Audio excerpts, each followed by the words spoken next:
The particular impression I had received proved in the morning light, I repeat, not quite successfully presentable to Mrs. Gross, though I reinforced it with the mention of still another remark that he had made before we separated. It all lies in half a dozen words, I said to her, words that really settle the matter. Think, you know, what I might do. He threw that off to show me how good he is. He knows down to the ground what he might do. That's what he gave them a taste of at school. Lord, you do change, cried my friend.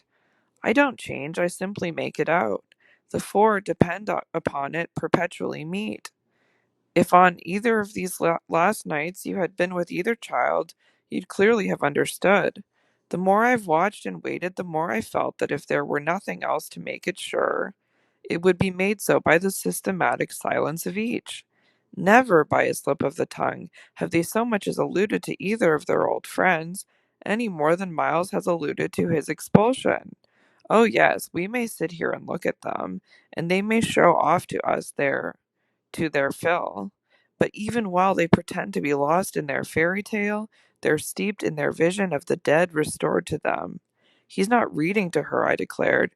They're talking of them. They're talking horrors. I go on, I know, as if I were crazy, and it's a wonder I'm not. What I've seen would have made you so, but it has only made me more lucid, made me get hold of still other things. My lucidity must have seemed awful, but the charming creatures who were victims of it, passing and repassing in their interlocked sweetness, gave my colleague something to hold on by, and I felt how tight she held as, without stirring in the breath of my passion, she covered them still with her eyes. Of what other things have you got hold? Why, of the very things that have delighted, fascinated, and yet at bottom, as I now so strangely see, mystified and troubled me.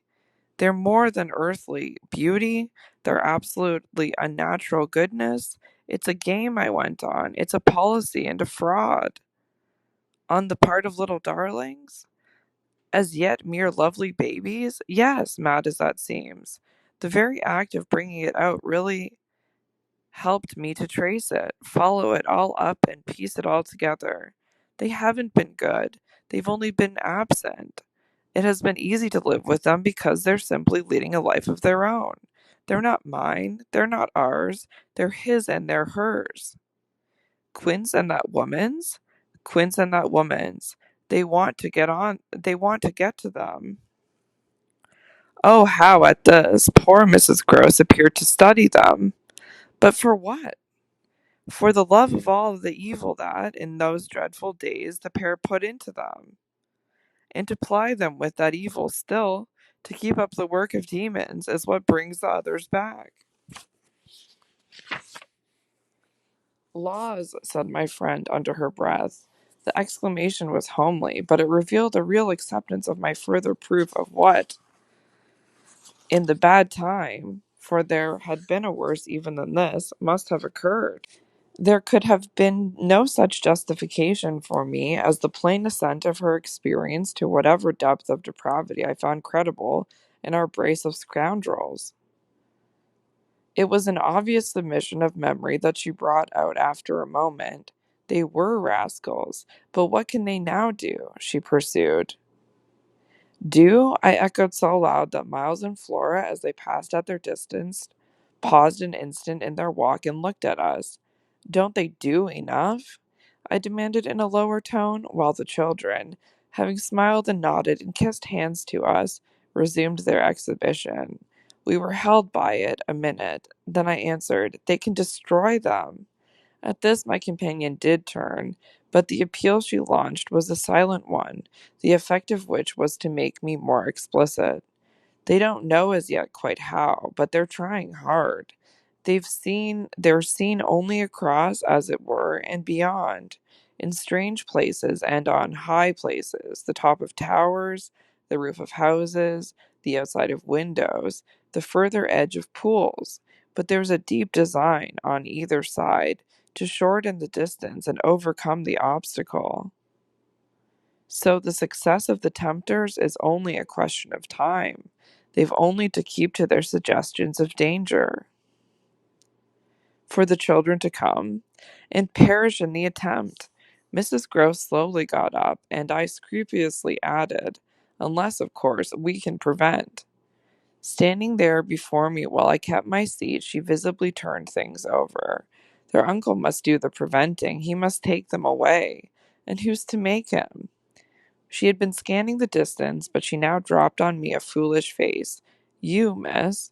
By writing to him that his house is poisoned and his little nephew and niece mad? But if they are, miss, and if I am myself, you mean? That's charming news to be sent him by a person enjoying his confidence, and whose prime undertaking was to give him no worry. Mrs. Groves considered, following the children again. Yes, he do hate worry. That was the great reason why those fiends took him in so long? No doubt, though his indifference must have been awful. As I'm not a fiend, at any rate, I shouldn't take him in. My companion, after an instant, and for all answer, sat down again and grasped my arm. Make him at any rate come to you. I stared. To me? I had a sudden fear of what she might do. Him? He ought to be here. He ought to help. I quickly rose, and I think I must have shown her a queerer face than ever yet. You see me asking him for a visit? No, with her eyes on my face, she evidently couldn't. Instead of it, even, as a woman reads another, she could see what I myself saw. His decision, his amusement, his contempt for the breakdown of my resignation at being left alone, and for the fine machinery I had sent in motion to attract his attention to my slighted charms. She didn't know, no one knew, how proud I had been to serve him and to stick to our terms, yet she none the less took the measure, I think, of the warning I now gave her. If you should so lose your head as to appeal to him for me. She was really frightened. Yes, miss, I would leave on the spot both him and you.